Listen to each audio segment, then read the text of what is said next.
Sa isang bayan na tinatablan ng kahirapan, ang mga tao ay patuloy na lumalaban, maiahon lang ang hirap, pagsubok at sakit na pinagdaraan.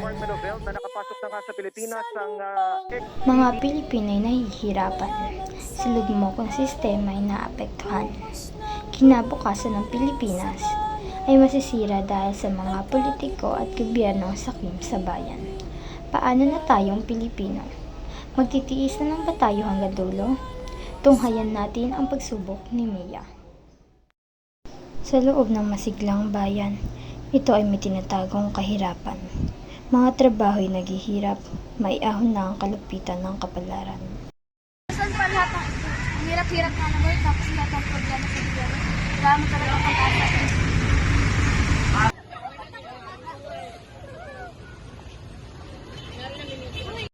Nangyari ang hindi inaasahang pangyayari.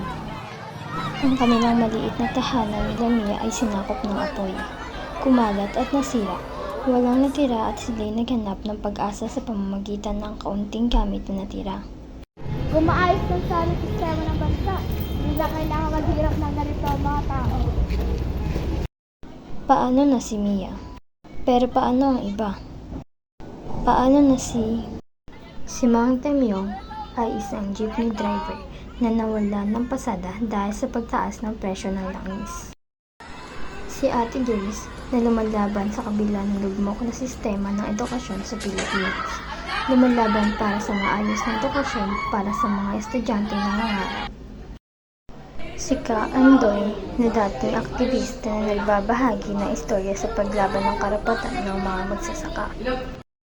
Si Tita Beth na isang nurse na sa kabila ng offer world ay mas piniling manatili sa bansa dahil siya ay mas naniniwala na ang kagaya niya ay ang kailangan ng Pilipinas. Upang matulungan ni Mia ang kanyang pamilya, siya ay pumasok sa iligal na trabaho at kanyang nakita ang mga korap-iligal na gawain, hindi patas na pagtrato sa trabahador at sakim na sistema.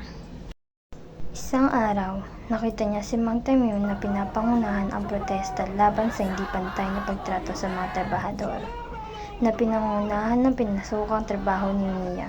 Ano silbi ng mga rally na yun? Wala na nagbabago. Ang pagbabago may hindi nangyari sa isang iglap. Pero kung walang gagawa ng tama, paano tayo ulat? Hindi ba't mas masama na lang sumuko? Dumating ang araw na namulatan si Mia sa hindi magandang gawain at kanyang napagdesisyonan na umalis sa trabaho at sumama sa pinaglalaban ni Mang Temyong.